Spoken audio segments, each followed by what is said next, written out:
तो वर्ण विभाग हम लोग पढ़ने वाले हैं, शुरू करने वाले हैं। तो यहाँ पर सबसे पहले वर्ण विभाग में हमारे सामने आता है वर्ण शब्द। पर उस वर्ण सबसे पहले हम यहाँ पर लिखेंगे वर्णमाला की परिभाषा। कल की क्लास में मैंने आप लोगों को समझाया था, वर्णमाला की परिभाषा लिखवा भी दी थी, और आप लोग अब अपना नोट्स ये पूरा करिएगा। तो जिनके पास ये नोट्स है, जिन्होंने डाउनलोड कर लिया है तो वो ठीक है, अगर इनके पास नहीं है तो रफ कॉपी लीजिए और रफ कॉपी पे लिखना शुरू करिए। ठीक है, तो हम शुरुआत करते हैं। तो सबसे पहले वर्णमाला की परिभाषा क्या आती है? तो ये तो हमने देखा ही है कि वर्णों के, अब ये जो वर्णों है, ठीक है, वर्णों के बीच में ही यहाँ पर लिखिए आप लिपि चिन्ह।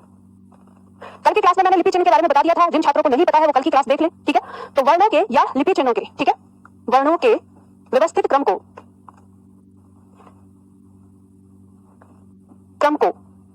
वर्णमाला कहते हैं।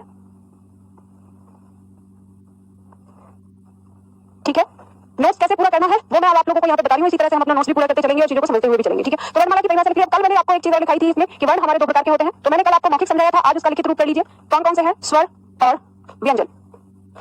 अब बात आएगी हमारे यहाँ पर वर्णमाला की कि वर्णमाला में हमारे वर्ण कितने हैं। ठीक है, तो हिंदी भाषा की वर्णमाला में जो कुल वर्ण है हमारे वो 52 है। ठीक है, कुल वर्ण क्या है हमारे? 52 है। ठीक है, इस संख्या को लेकर विद्वानों में मतभेद है, अलग अलग पूछा जाता है। अगर आपसे पूछा जाए कि कामता प्रसाद ने कुल कितने वर्ण बताए हैं, तो कामता प्रसाद ने कुल 44 वर्ण बताए हैं। ठीक है, तो कामता प्रसाद के अनुसार 44 वर्ण है, 11 स्वर और 33 व्यंजन। इसी तरह से अब ये जो 52 वर्ण है ये हमारे हिंदी के केंद्रीय हिंदी निर्देशालय के अनुसार है, और ये हमारी जो संस्था है, जो सरकार की तरफ से चलाई गई संस्था है, जो हिंदी के बारे में काम करती है, उसकी जो पुस्तिका है उसमें ये संख्या दी गई है और इसी को मान्य माना जाएगा। अगर कभी आपकी परीक्षा में कोई आपसे पूछे, कोई प्रश्न आए कि हिंदी वर्णमाला में कुल वर्ण कितने हैं और आपने उत्तर लगा दिया 52, और अगर उसने आपका उत्तर गलत किया तो आप किसका हवाला देंगे उस चीज के लिए? केंद्रीय हिंदी निर्देशालय की जो पुस्तिका है। ठीक है, वो आपको मिल जाएगी, ऑनलाइन में रहती है, आप जाके उसे डाउनलोड कर सकते हैं अगर कभी ऐसी सिचुएशन आए तो। ठीक है, तो उसे ही सही माना जाएगा। अब बात आ गई कि जब हमारे वर्ण कितने हो गए 52, तो अब इन 52 वर्णों को इनमें बांटा जाएगा कि स्वर और व्यंजन। तो यहाँ पर जब हम बात करते हैं तो स्वर की संख्या आती है हमारी 11। ठीक है, 11 स्वर है हमारे, और जब व्यंजन के बारे में आते हैं तो व्यंजन हमारे हो जाते हैं 39। ठीक है, अब कुल संख्या व्यंजनों की कितनी होगी? 39, और व्यंजनों की संख्या, स्वरों की संख्या कितनी हो गई? ये हो गई हमारी 11। तो अब यहाँ पे हम देखते हैं इसके हिसाब से जो हमारी संख्या है वो कितनी हो गई है। अगर हम इसे देखें तो ये हमारी 50 हो जाती है। अब हमारे 2 अंक और बचे। ठीक है, तो यानी हम 11 और 39 को देखें तो संख्या कितनी हो गई हमारी? 50 हो गई, लेकिन यहाँ तो 52 है। तो जो तीसरा हमारा आता है वो आता है कि हमारे पास 2 अयोगवाह है। ठीक है, क्या है? अयोगवाह। अयोगवाह में हमारे 2 वर्ण है। ठीक है, संख्या को यहाँ पर लिख लीजिए। ये कौन कौन से हैं हमारे? तो ये अनुस्वार और विसर्ग है। ठीक है, इसके बारे में विस्तार से पढ़ेंगे आगे कि अयोगवाह क्या है और ये स्वर और व्यंजन से कैसे अलग है। ठीक, तो हमारे वर्ण देखो, वैसे तो हम पढ़ते हैं यहाँ पर वर्ण हमारे 2 प्रकार के, अगर आएगी संख्या 3 मत कर देना। कभी ये सोचे आपकी मैम यहाँ तो अयोगवाह अलग से दे दिया तो 3 टाइप के होने चाहिए, तो अभी ऐसा हमारी हिंदी व्याकरण में कहीं पर नहीं लिखा गया है। वर्ण 2 ही प्रकार के हैं, स्वर और व्यंजन। ये जो अयोगवाह होते हैं इन्हें हम स्वर के अंदर रख लेते हैं। तो कभी-कभी आपने ऐसे देखा होगा 11 + 2 जो लिखा रहता है तो ये 2 किसके लिए होता है? उसी अयोगवाह के लिए होता है। अयोगवाह क्या है हमारा? अनुस्वार और विसर्ग है। ठीक है, बात समझ में आ गई? तो इस तरह से हमारी जो संख्या है वो कुल कितनी हो गई? तो 52। तो ये हमारे वर्णों की संख्या हो गई 52। मैं आप अपना हिंदी का बेस्ट बुक कोई बता दीजिए कांस्टेबल के लिए। बेटा एक बुक आती है आपकी यूपीएसआई और कांस्टेबल के नाम से आती है, तो वो बुक आप ले सकते हैं। ठीक है, और अभी पहले पढ़ लीजिए इन सब चीजों के बारे में। मैंने वही आपसे कहा है इन सारी चीजों के लिए कि आप ऐसे प्रश्नों के लिए दिए हुए नंबर पर कॉल करें, वहां आपको पता चल जाएगा ज्यादा से ज्यादा। ठीक है, चलो तो ये लिख लिया आप लोगों ने। अब हम आगे बढ़ेंगे। तो इसमें कल मैंने आपको वर्णों का उच्चारण समझाया था, तो हम वहां पर सबसे पहले लेकर चलते हैं अपना स्वर। तो आज हम पढ़ेंगे स्वर के बारे में कि स्वर हमारे क्या है। तो आगे बढ़ते हैं। यहाँ पे आपको स्वर की परिभाषा लिखनी है, लिखो इसमें, यहां से आपको लिखना है। लिखिए इसमें, स्वतंत्र रूप से बोले जाने वाले वर्णों को। एक छात्र ने प्रश्न किया है कि मैम 39 व्यंजन कहां से आए? ये तो 33 ही होते हैं। बेटा कहां से आए 39 व्यंजन? ये तो मैं आपको जब व्यंजन बताऊंगी ना उस समय बताऊंगी। या चलो आज आप देखें, आपका कोई भरोसा नहीं है कि कभी आप कल आए या ना आए, मैं आपको बता ही देती हूं कि कहां से आए। देखो ध्यान रखना, हम यही बात हमें समझ में नहीं आती। वर्णों का मतलब क्या होता है? वर्णों का मतलब है ध्वनियां। ठीक है, तो जब हम बात करते हैं, जब व्यंजन की बात करते हैं तो 25 व्यंजन है हमारे। कौन से? स्पर्श व्यंजन। ठीक है, स्पर्श व्यंजन कौन से? 25। कौन से? अब आपको पता है क से लेकर म तक। ठीक है, अब ये मुझे बताने की जरूरत नहीं है, आपको इतना पता है। उसके बाद 4 व्यंजन आते हैं हमारे अंतस्थ व्यंजन। 4 व्यंजन क्या है? अंतस्थ व्यंजन। 4 व्यंजन है हमारे ऊष्म व्यंजन। ठीक है, ऊष्म व्यंजन। अब ध्यान दीजिएगा, ये 25 4 मिला के ये हमारे 33 होते हैं, और ये 33 हमारे कहे जाते हैं जो कि संस्कृत में है। ठीक है, किसमें है? संस्कृत में है। लेकिन हिंदी भाषा में हमने और भी वर्ण यहाँ पर बनाए हैं। जब हम बात करते हैं तो 4 व्यंजन हमने संयुक्त व्यंजन बना के रखे हैं। 4 व्यंजन क्या है हमारे? संयुक्त व्यंजन है। और उसके बाद 2 व्यंजन हमारे द्विगुण व्यंजन है। अब संयुक्त व्यंजन में आपको पता है जिसमें हमारा छ, त्र, श्र और घ ये 4 आते हैं। ठीक है, और द्विगुण में हमारे र और ध, ये नीचे बिंदी वाले जिनमें नीचे बिंदी लगी होती है, ये आते हैं। तो अब आप यही बताइए यहाँ पर कि ये जो हमारे 6 वर्ण हैं, तो यहाँ पे हमारे 33 हो गए और ये हमारे 6, तो ये 6 मिलकर यहाँ पर क्या होता है? 39 हो जाता है। अब बात समझ में आई आपको? ये जो दोनों व्यंजन है जो हमारे हैं, ये हिंदी के हैं। किसके हैं? हिंदी के। अच्छा, मुझे एक बात समझ में नहीं आती, जो पढ़ाने वाले हैं वो पढ़ाते क्या है? कहते हैं हिंदी में 33 व्यंजन है। अगर 33 व्यंजन है तो ये कहां से आए? ये जो 6 व्यंजन है यहाँ पर जो हमने लिखे हैं, उनसे ये पूछा जाए कि आप पूरी हिंदी में पढ़ाते हो इनको? और वो भी पढ़ाएंगे। अच्छा, क्या बोलेंगे वो कहेंगे कि कैसे, मतलब लोग कैसे काउंट करते हैं। ये देखना मुझे बड़ी हंसी आती है, मूर्खता पे हंसी आती है कि पता नहीं क्या दिमाग लगाते हैं। आप खुद ही समझिए, आप तो बच्चे हो, मैं जो आपको तरीका बताऊंगी आप उस तरीके से खुद ही आप कहेंगे कि मैम बात तो सही है आपकी, फिर ये लोग ऐसा क्यों करते हैं? तो मुझे समझ में नहीं आती कि हिंदी के विद्वान है और विद्वान होकर ऐसा क्यों करते हैं। आप ये बताइए, जब हमने स्वर पढ़ा, स्वर में हमें कितना बता दिया यहाँ पे? जब हमने स्वर पढ़ा तो स्वर में हमारे पास संख्या कितनी आ गई? 11 आ गई। अब ये व्यंजन में जो संख्या देते हैं, व्यंजन में इन्होंने संख्या दे दी 33। चलो हमने मान लिया, हमें कोई दिक्कत नहीं है, हम 11 और 33 मान लेंगे। अब हमें ये बता दो कि आपने इनको यानी टोटल जो कामता प्रसाद गुरुजी ने भी जो बताया है, उन्होंने भी बताया ये हमारे हो गए 44। अच्छा, मजेदार बात आपको एक और बताती हूँ, हमारी किताबों का एकदम मिथ। अब जब आपने प्रश्न किया है तो आपको ये बात बताती हूँ कि हमारी किताबों में कितना गड़बड़ घोटाला है वो समझिए। कामता प्रसाद गुरुजी की किसी भी पब्लिकेशन की छपी हुई बुक आप ले ले लेना, ठीक है। कई सारे पब्लिकेशन छापते हैं उनकी बुक को, तो आप उसको देखना कि लिखा होता है स्वर कितने हैं 11 और व्यंजन कितने हैं 33। तो आपको पता है 11 और 33 कुल कितने होंगे, तो 11 और 33 कुल कितने होते हैं 44। लेकिन हर किताब में पता है क्या लिखा हुआ है 43। हर किताब में ये लिखा हुआ है। भाई सच बताती हूँ, कामता प्रसाद की भी ना आत्मा ऊपर से चीख चीख से चिल्ला चिल्ला के कहती होगी कि अरे मूर्खों, इस टाइपिंग मिस्टेक को सही कर लो, लेकिन कहते ही ऐसे हैं। और बहुत लोग तो इतने महान हैं कि प्रश्न भी बना दिया कि कामता प्रसाद के अनुसार वर्णों की संख्या कितनी है, तो उत्तर आपको 44 देना चाहिए, क्योंकि उन्होंने 11 स्वर और 33 व्यंजन बताए तो 44 होता है। लेकिन नहीं, उत्तर आपका 43 आता है। मुझे बड़ी हंसी आती है इस चीज पर कि मूर्खता की कोई सीमा नहीं है यहाँ पर। आप ये मैंने आपको बता दिया, कामता प्रसाद गुरुजी की जो बुक आती है, किसी भी पब्लिकेशन की उठा के देख लो, इतना कॉपी पेस्ट करते हैं, किसी में इतनी मतलब हिम्मत नहीं है कि टाइपिंग मिस्टेक को भी सुधार दे। अच्छा, इसको प्रूफ भी कर देते हैं लोग। पता प्रूफ क्या करते हैं, जब अगर कोई आप जैसा समझदार बच्चा अगर ये पूछेगा कि हमें ये बात समझ में नहीं आई कि 11 और 33 तो 44 होने चाहिए, ये 43 कैसे है, तो पता मूर्ख क्या क्या आपको देते हैं यहाँ पे कि ये 43 ऐसे है क्योंकि जो इसमें जो री होता है ना, इसको माना नहीं जाता, ये संस्कृत का, इसको हिंदी में माना नहीं जाता। एक और नई कहानी जोड़ देता है। अच्छा भाई, इसको माना नहीं जाता तो इसकी मात्रा ये होती है, तो हम हिंदी में पृथ्वी शब्द पढ़ते हैं, आप इसका उच्चारण कैसे करोगे? हम आवृत्ति पढ़ते हैं, इसका उच्चारण कैसे करोगे? जब हम बोलते हैं इस तरह के शब्द को, हम कृषि पढ़ते हैं, आप इसका उच्चारण कैसे करोगे? हम वृत्त कहते हैं, तो इसका उच्चारण आप कैसे करोगे? इतने सारे आते हैं, तमाम ऐसे शब्द हैं हमारे जिन्हें हम पढ़ोगे, अगर आप री नहीं पढ़ोगे तो ये शब्द हमारे कहाँ जाएंगे? ये बात समझ में नहीं आती है लोगों की। तो इसमें देखो वर्णमाला को लेकर बहुत सारे मिथ हैं, तो मैंने आप लोगों को इसलिए ये चीज यहाँ पे बता दी अभी रोक कर, क्योंकि मैं ऐसे स्वर पढ़ाने जा रही थी और आपने ये प्रश्न किया कि 39 कैसे है, तो मैंने बता दिया कि ऐसे है बेटा 39। ध्यान रखना, ये 33 संख्या व्यंजन की आप जब भी लिखते हैं तो एक प्रश्न दिया जाता है कि परंपरागत रूप से व्यंजनों की संख्या कितनी है। परंपरागत का मतलब होता है जो परंपरा से चली आ रही है, यानी संस्कृत से जो संख्या चली आ रही है। तो संस्कृत में जो व्यंजन है हमारे वो 33 है, और 33 व्यंजन हमारे संस्कृत से, फिर उसके बाद जो भी भाषाएं नहीं है उनमें आई है, और फिर हिंदी में भी, और उसके बाद हिंदी के नवनिर्मित कहें या नए बनाए गए व्यंजन हमारे, तो वो ये है संयुक्त व्यंजन। ये अब देखो, ये संयुक्त व्यंजन की श्रेणी में आता है। अब इसे संयुक्त व्यंजन मान तो लिया है, 4 अलग से लिख तो लिए हैं लोगों ने, मुझे यही समझ में नहीं आता कि लिखे किस आधार पे है। इसकी भी बहुत अच्छी कहानी है, जब हम पढ़ेंगे संयुक्त वर्ण और संयुक्त अक्षर उस समय तब आपको समझाऊंगी कि इसकी ध्वनि हमारी हिंदी में आकर थोड़ी सी परिवर्तित हो गई है, इसलिए ये 4 को अलग बना दिया है, लेकिन ध्वनि तो और भी संयुक्त वर्णों की परिवर्तित होती जा रही है, तो क्या हम और भी व्यंजन बनाते जाएंगे? ठीक है, तो खैर अभी तो हमारे पास ये 4 ही है संयुक्त व्यंजन में। और इसके बाद ये द्विगुण व्यंजन 2, ये अलग से आए हैं हमारे, जो भी हिंदी के माने जाते हैं। प्रश्न भी आपका आता है परीक्षा में कि हिंदी के नवनिर्मित व्यंजन कौन से हैं, तो हिंदी के नवनिर्मित व्यंजन ये है, ये सिर्फ हिंदी शब्दों में पाए जाएंगे और कहीं नहीं पाए जाते। ठीक है, तो इस चीज को ये मैंने बता दिया, ऐसे आपके रहेंगे। अब हम पढ़े, हम स्वर के बारे में पढ़ लेते हैं। ठीक है, स्वर जो हम पढ़ रहे थे, तो अब मैं यही बात कह रही हूँ आप लोगों से, एक बार फिर से दोहरा रही हूँ। बेटा आपके अंदर कोई भी डाउट है ना, आप उस डाउट को अपने पास रखिए। अभी मैं क्रम से पढ़ाऊंगी। अभी पहले मैं आपको पढ़ाने जा रही हूँ स्वर, स्वर से संबंधित जितनी भी छोटी छोटी बारीकी वाली चीजें हैं वो सब पढ़ाऊंगी। फिर उसके बाद स्वर से संबंधित जितना वर्गीकरण है वो सब पढ़ाऊंगी। हाँ, मैं साथ के साथ आपको विवाद भी बताऊंगी, जो किताबों में जो विवाद है अलग अलग पहले मैं पढ़ाऊंगी आपको, फिर उसके बाद उसमें जो विवाद होगा वो विवाद भी आपको समझा दूंगी। और ये भी आपको बता दूंगी कि अगर परीक्षा में प्रश्न आया तो आपको उत्तर क्या देना है। अगर आपको गलती उत्तर लगाने वाला जो सही करते हैं तो फिर मैं आपको बताऊंगी कि पढ़ना ऐसे, लेकिन उत्तर ये देना है। ठीक है, तो सारी चीजें क्लियर करूंगी, इसलिए आराम से बैठ कर पढ़ाई करो और समझो चीजों को। ठीक है, तो यहाँ पे हम लिख रहे थे, परिभाषा लिख लो। स्वतंत्र रूप से उच्चारित होने वाले वर्णों को स्वर कहते हैं। ठीक है, यहाँ पे आपको लिखना है स्वतंत्र रूप से उच्चारित होने वाले वर्णों को स्वर कहते हैं। फिर इसका आगे लिखिए, इनकी संख्या 11 होती है। इनकी संख्या 11 होती है। इनकी कुल संख्या 13। 11 प्लस 2, देखो कुल संख्या अगर आती है तो उसमें 11 प्लस 2 आ जाता है, और ये 2 हमारा क्या है, साथ में लिख लेना ऐसे ही। 11 प्लस 2 ये हमारा आ जाता है अनुस्वार और विसर्ग। ठीक है, तो इनकी कुल संख्या 13 मानी गई है। अब इसको बॉक्स में डाल दो। ये कैसे है 13? इसमें भी आधे विद्वान मानते हैं, आधे विद्वान नहीं मानते हैं। अब यहाँ मैं आपको बता रही हूँ, आपकी परीक्षा में प्रश्न आए, वो पूछे कि हिंदी में स्वर कितने होते हैं, कुल संख्या कितनी होती है, स्वरों की कितने प्रकार के होते हैं, चाहे कैसे भी पूछे, आपको सदैव उत्तर जो है वो क्या लगाना है, 11। अब ये जो 13 वाला है इसे मैं बताती हूँ, ये आपको पढ़ने के लिए, समझने के लिए है। कुछ विद्वानों ने 13 माना है, लेकिन कभी कभी ना आपका आयोग जो है 13 उसकी उत्तर संख्या नहीं देता। लेकिन अगर वो कहेगा जोड़ के, अगर मान लो 11 ऑप्शन में ना हो, तब अगर 13 संख्या हो तब आप उसे लगा सकते हैं। अब ये कैसे है उसको समझो। जब हमने वर्णों के बारे में पढ़ा, जो वर्ण थे हमारे, ये लिखना मत जो मैं अभी समझा रही हूँ। जब हमने वर्ण पढ़े थे कितने, 2 प्रकार के, स्वर और व्यंजन, तो हमने स्वर की संख्या देखी थी, स्वर की परिभाषा कि जो स्वतंत्र रूप से उच्चारित होते हैं वो क्या होते हैं, स्वर। तो इसमें कितने आगे थे, 11 आगे थे। और व्यंजन में हमने देखा था कि जो व्यंजन या जो वर्ण स्वर की सहायता से बोले जाते हैं उन्हें हम क्या कहते हैं, उन्हें हम व्यंजन कहते हैं। और इसमें हमारी संख्या कितनी आ गई थी, 39। अब इसमें क्या बचा था, 2 बचे थे। कितने, कौन कौन से हमारे, अनुस्वार और विसर्ग। अब ये अनुस्वार और विसर्ग इन्हें आप किस में रखेंगे, इन्हें आप व्यंजन में रखेंगे या इन्हें स्वर में रखेंगे। तो हम इनको देखते हैं कि ये होते कैसे हैं। तो इनका उच्चारण जो होता है, यानी जो अनुस्वार होता है, इसका उच्चारण क्या होता है, अ स्वर की मदद से होता है। जो ये बिंदी है इसका उच्चारण, यानी हम जब इसका उच्चारण करते हैं तो क्या करते हैं, अंग और अ। ठीक है, तो इसका उच्चारण जो है वो किससे हो रहा है, स्वर से हो रहा है, अ की मदद से हो रहा है। सही उच्चारण इसका ये है और इसका ये है। ठीक है, लेकिन यह उच्चारण किसकी मदद से होता है, स्वर की मदद से, अंग और अ। ठीक है, तो इसमें हम शुरुआत क्या करते हैं, शुरुआत अ से लेते हैं।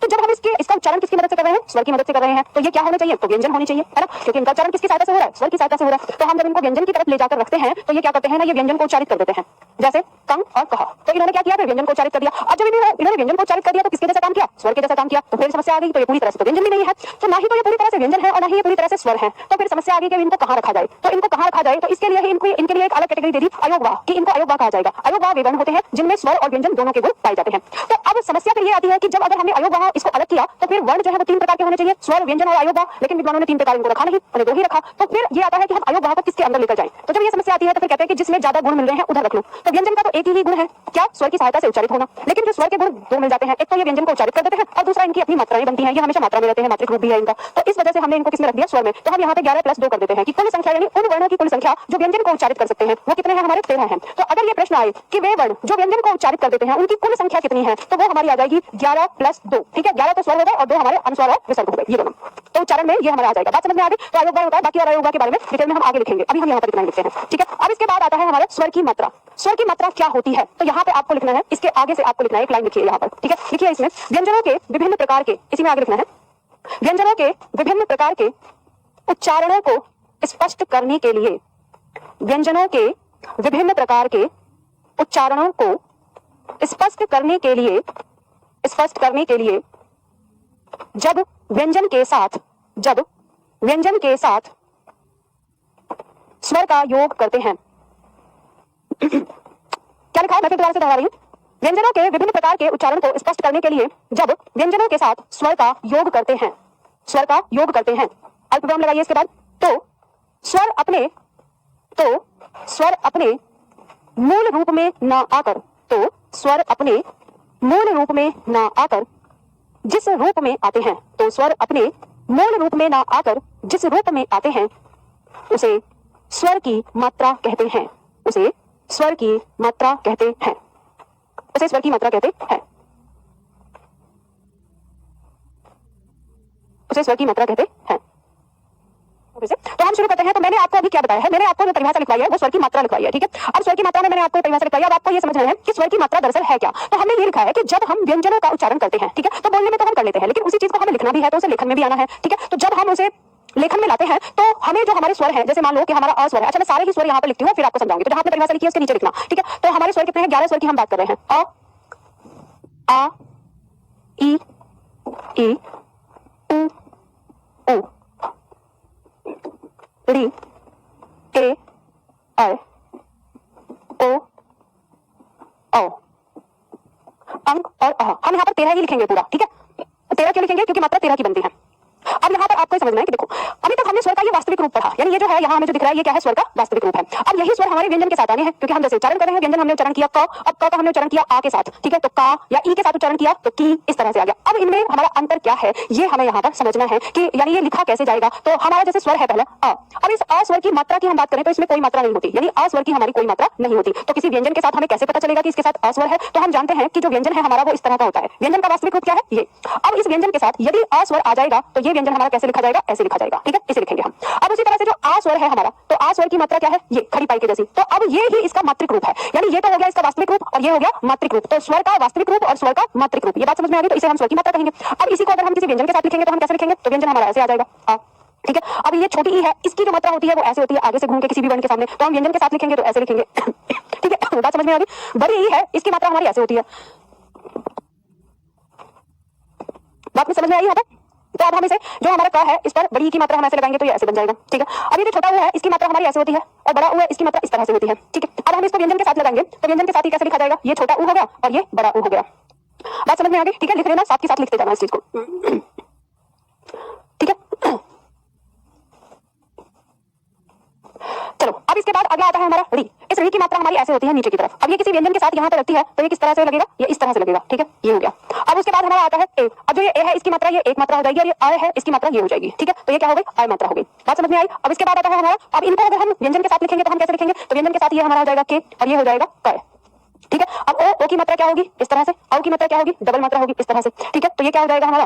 को और कौ, इस तरह से लिख जाएगा। ठीक, अब जो हमारा ये अनुस्वार है तो इसकी मात्रा ये हो जाएगी और जो इसके साथ हमारा विसर्ग आता है तो विसर्ग की मात्रा हमारी क्या हो जाएगी? इस तरह से। अब हम व्यंजन के साथ लिखेंगे तो ये हमारी आ जाती है ऐसे। देखो ध्यान रखना, संस्कृत शब्दों में ये हमारा अनुस्वार बिंदी में लगाता है और हिंदी शब्दों में ये अनुस्वार हमारा एक तरह से चंद्र बिंदु में बन जाता है। इसे कुछ लोग अलग मानते हैं, कुछ लोग इसी का रूप मानते हैं। तो अभी आप लिख लो कि हमारे पास में दो मात्राएं होती हैं, एक चंद्र बिंदु वाली और एक बिंदी वाली। ठीक है, तो इसका प्रयोग संस्कृत भाषा में होता है, इसका प्रयोग हिंदी भाषा के शब्दों में पाया जाता है। और ये हो गया हमारा विसर्ग के साथ, ये हो गया कहा। अब ये इसका मात्रिक रूप हो गया, यानी व्यंजन के साथ ये हमारे स्वर है और इन स्वरों की ये मात्रा है और इनका रूप व्यंजन के साथ इस तरह से होगा। उतार लीजिए इसको और इसको उतारने के बाद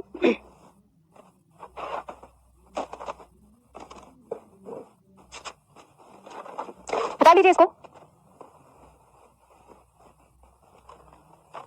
अब देखो यहाँ पर इनका उच्चारण और सीखना है। अभी तो आप ये देख रहे हैं यहाँ पर, अभी आपको इनका उच्चारण सीखना है। उच्चारण कैसे होता है ये मैं आपको बताती हूँ। ये स्वर हो गया अ।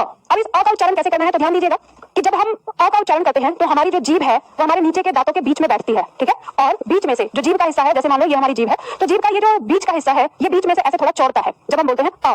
तो अगर अभी तक आपने इसका उच्चारण ऐसे नहीं किया है तो आज के बाद आपको इसका उच्चारण ऐसे ही करना होगा। तो उच्चारण कैसे करना, जल्दी अ, ठीक है। जीभ इस तरह से आएगी, ये आ, इसका उच्चारण आ। तो जीभ का जो पिछला भाग है यहाँ से हम इसका उच्चारण करेंगे, कंठ से हम कहेंगे इसे, ठीक है। तो आ इस तरह से करें इसका उच्चारण। ये है ई, इसका जल्दी उच्चारण होगा ई। और ये ई, लघु ई और दीर्घ ई, छोटी ई बड़ी ई, इस तरह से हम बोलते हैं। सब अपनी अपनी सुविधा के अनुसार बोलते हैं अलग अलग। तो ये छोटी या बड़ी या लघु या दीर्घ का मतलब क्या होता है, जो लघु ई यानी जिसे छोटी ई कहते हैं ये जल्दी उच्चारित होती है ई, झटके के साथ, ठीक है। ई और ये ई खींच कर बोलते हैं, ठीक है।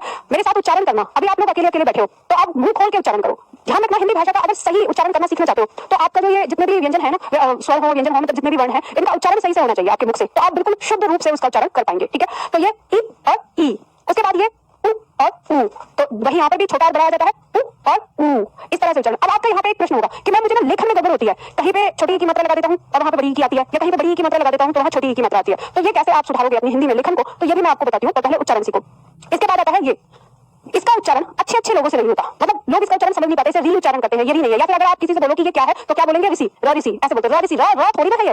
तो आज के बाद आप लोग इसका उच्चारण सीख लो, ये है री, क्या है री। अब ये री, इसका उच्चारण कैसे करेंगे हम, तो मैं आपको बताती हूँ तरीका, क्योंकि इसका उच्चारण है ये है हमारा मूर्धा, मूर्धा स्थान से होता है। और मूर्धा स्थान क्या है हमारे मुख में, तो हमारे मुख में मूर्धा स्थान वो स्थान है जैसे आप बोलते हो ना ट, एक बार उच्चारण करो ट थ ड ढ, ट थ ड ढ। तो जैसे आप ट थ ड ढ बोल रहे हैं जिस स्थान से, और जीभ को जिस अवस्था में मोड़ रहे हैं वैसे ही आपको जीभ को मोड़ना है और उच्चारण करना है किसका, उच्चारण करना है इसका, ठीक है। री, जो जल्दी से आप बोलते हैं, लेकिन जीभ कहां मरेगी, मूर्धा स्थान पर, तो री इसका उच्चारण हो जाएगा री। अब जब री इसका उच्चारण हो गया तो यही इसका उच्चारण है, फिर ये नहीं है, ये मत सोचना। अब यहाँ पे भी विद्वानों में विवाद रहता है, वो कहते हैं री का उच्चारण होता है तो वही बोले, लेकिन ये किससे होता है, मूर्धा से। तो आपके बाद ऋषि कहना बंद करना, इसको क्या बोलेंगे, री, ठीक है। उच्चारण क्या है री। और जब भी साउंड आपको ना समझ में आए तो टाटा बोल लो पहले अपने मन में, तो उसकी मदद से आप इसका उच्चारण कर सकते हो। फिर इसके बाद आता है हमारा ये है ए और ये आए, दोनों के उच्चारण में अंतर है। अब इसे छोटा बड़ा मत पढ़ना, बचपन में आपको क्या पढ़ाया गया था, छोटा ए बड़ा ए, ऐसे नहीं, ये छोटा बड़ा नहीं है। छोटा बड़ा वो है जिसकी ध्वनि एक जैसी है, लेकिन इनकी ध्वनि एक जैसी नहीं है। ये है ए और ये है आए, ठीक है। ये ए और ये आए, दोनों में उच्चारण है। ये है ओ और ये है आओ, ओ आओ।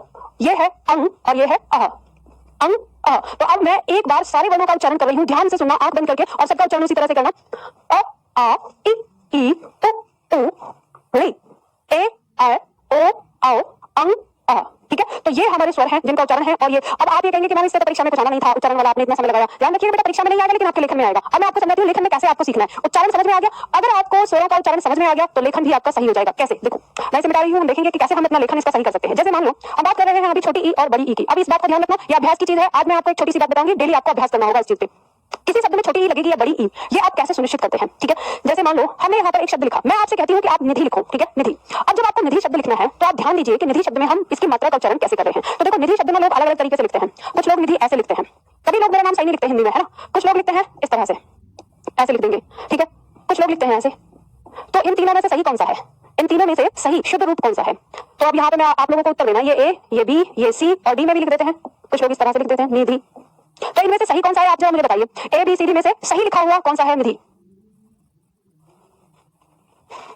ठीक है, जल्दी से बताओ। तो इनमें से सही कौन सा है, इनमें सही है बी, ये सही है। अब आपको ये ध्यान देना है कि हम जब इस शब्द का उच्चारण कर रहे हैं निधि, तो निधि उच्चारण कर रहे हैं तो हम इसके ऊपर भी छोटी ई की मात्रा का उच्चारण कर रहे हैं जल्दी झटके से, इसके ऊपर भी छोटी ई का, तो ये निधि हो गया। तो इसीलिए हम बोल रहे हैं। अब मान लो हम इसे कहें तो ये निधि हो जाता है, तो निधि नहीं होता तो गलत हो जाएगा, ये निधि नहीं है, ठीक है, बड़ी ई की मात्रा नहीं लगेगी इस पे, और ऐसे निधि नहीं है। तो आपको ये ध्यान रखना है कि जब शब्द उच्चारित होगा तो उस समय आपको ध्यान देना होगा कि वो शब्द है क्या। तो निधि जब आप पढ़ते हो तो इसलिए आप दोनों ओर छोटी ई की मात्रा लगाते हो। अब मैं आपको इसमें अंतर समझाती हूँ। वही एक तरफ आपने देखा निधि, ठीक है, एक तरफ शब्द है आपका निधि, ये आपको समझ में आ गया।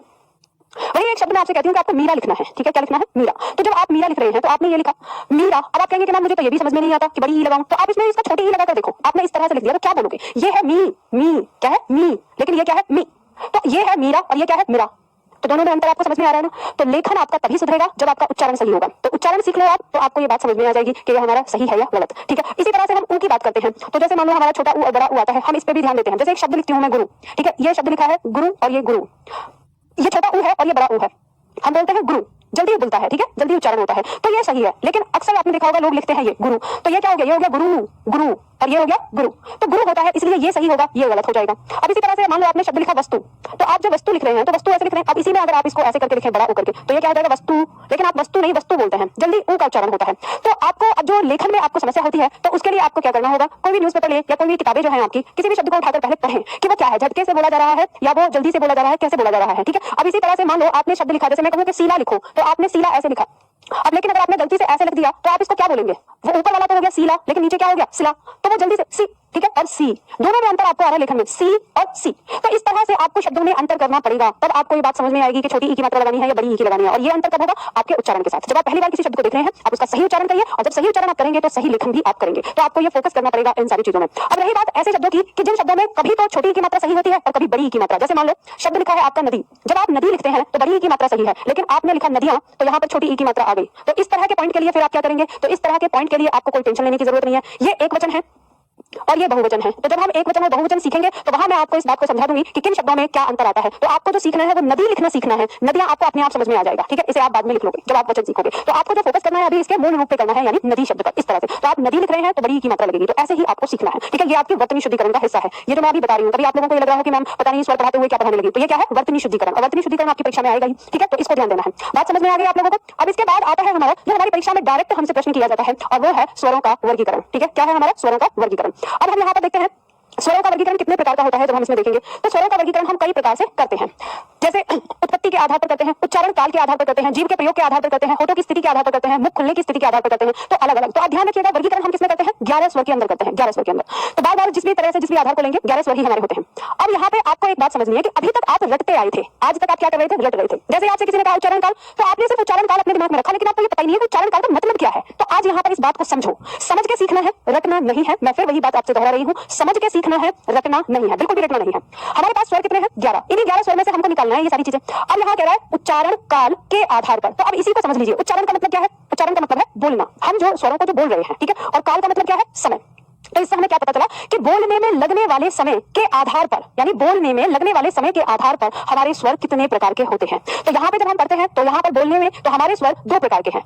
लेकिन आप कहेंगे कि मैम हमने तो 3 पढ़ा है। हाँ, आपको तमाम लोग जो है 3 पढ़ाते हैं, लेकिन ये कामता प्रसाद गुरुजी के अनुसार है और वो बिल्कुल सही है। मैं अभी आपको वो तीसरा भी बताऊंगी, वो विवाद में आता है, लेकिन आपको दोनों स्थिति पता होनी चाहिए। क्योंकि ये बात भी जानिएगा, अगर कोई प्रश्न गलत होता है तो कामता प्रसाद गुरुजी की जो बुक है उसको ही मान्यता दी जाती है ज्यादातर, ठीक है। तो हम पढ़ेंगे उनके अनुसार जो उन्होंने बताया है। तो अब कैसे है, अब देखो दोनों चीजों को समझाऊंगी, पहले आप इस बात को समझिए। तो यहाँ हम देखेंगे उच्चारण काल के आधार पर जो हमारे स्वर हैं वो 2 प्रकार के हैं। कौन कौन से, ह्रस्व और दीर्घ स्वर। एक बार पहले इसको लिख लीजिए, फिर हम इसको आगे समझेंगे। तो ह्रस्व स्वर में आपको थोड़ा सा लिखना है, लिखिए इसमें जिन स्वरों के उच्चारण में, मैं साथ साथ लिख देती हूँ, आप लिख लीजिए, जिन स्वरों के उच्चारण में, जिन स्वरों के उच्चारण में कम समय लगता है, कम समय लगता है, उन्हें ह्रस्व स्वर, उन्हें ह्रस्व या लघु या मूल स्वर भी कहते हैं, ठीक है। स्वर कहते हैं। 3 नाम है, इनको ध्यान रखिए, कोई सा भी आ सकता है। ह्रस्व स्वर कहते हैं, लघु स्वर कहते हैं, मूल स्वर कहते हैं। और ये कौन से हैं, तो ये हमारे 4 होते हैं संख्या में, अ, ई, उ और ऋ, ठीक है। संख्या में कितने हैं, ये 4 हैं। कौन से, ह्रस्व स्वर। तो जिन स्वरों के उच्चारण में कम समय लगता है उन्हें ह्रस्व स्वर, लघु स्वर या मूल स्वर कहते हैं, ठीक है। इन्हें हम क्या कहते हैं, चलो लिख लिया होगा, अगर नहीं लिखा है तो इसको वीडियो को पॉज करके लिख लीजिएगा। हम आगे बढ़ते हैं। अगला आता है हमारा, दूसरा आता है दीर्घ स्वर।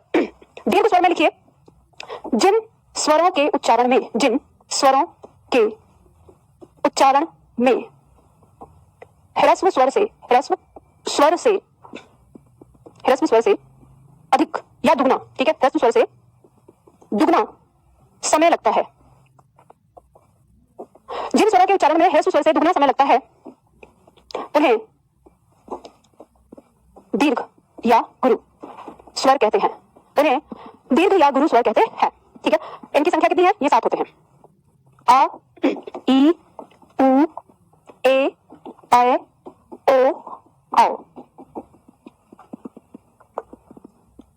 आ, ई, उ, ए, ऐ, ओ, औ, ठीक है, लिख लीजिए।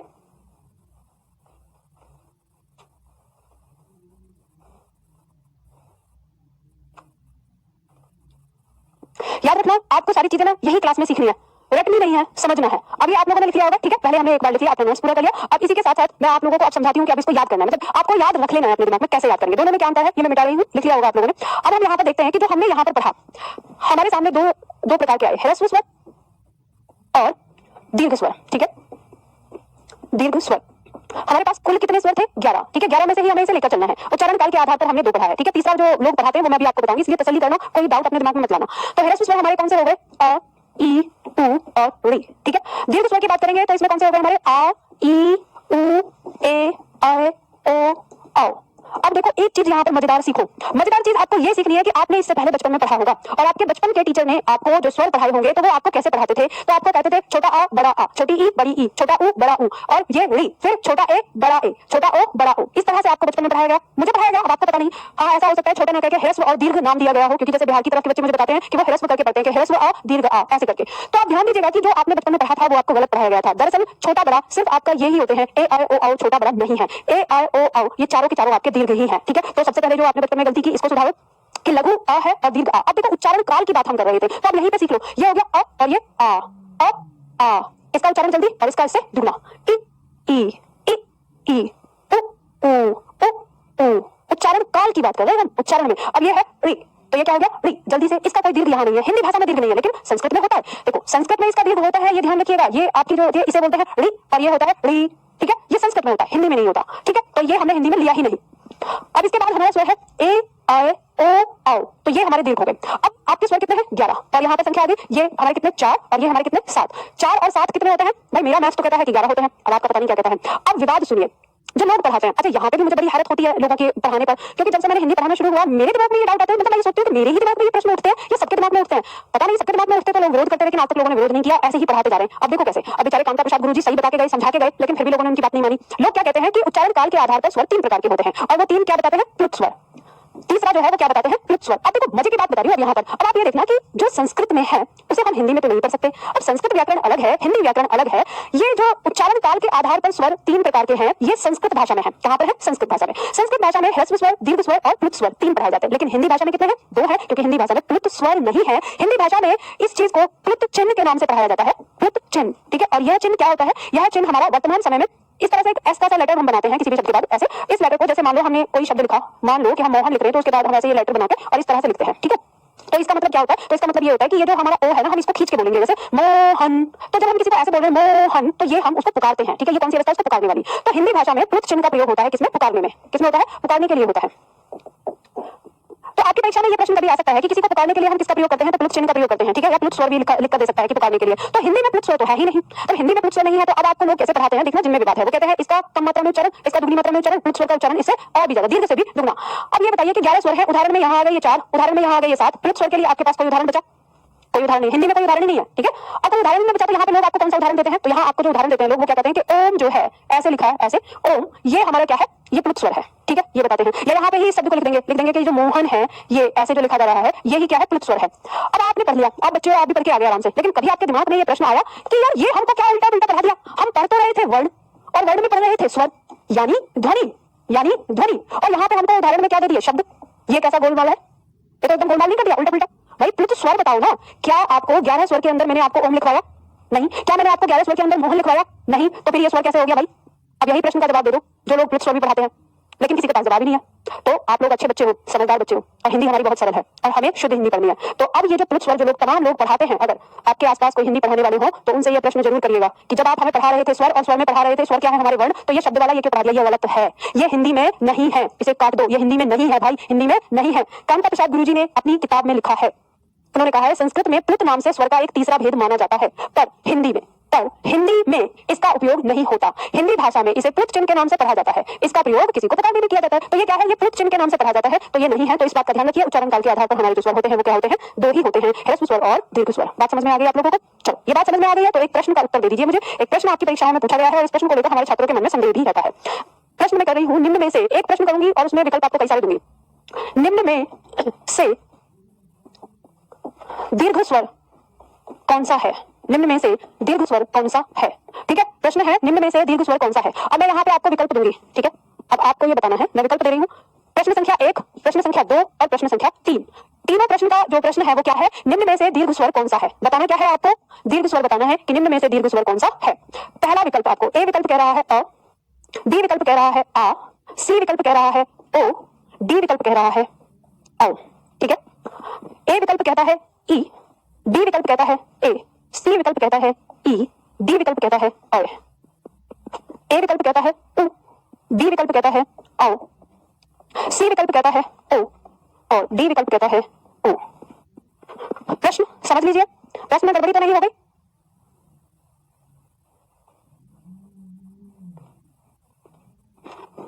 बताइए, संख्या भी लिख ली है, क्वेश्चन संख्या ए का बी मतलब ए का कौन सा होगा, दूसरे का क्या होगा, तीसरे का क्या होगा, ये लिख के, ताकि मुझे समझ में आए कि आपने जो समझा है वो सही समझा है कि नहीं है। ए उत्तर दे रहे हैं छात्र ए सबका है, ए सबका दिया हुआ है क्या?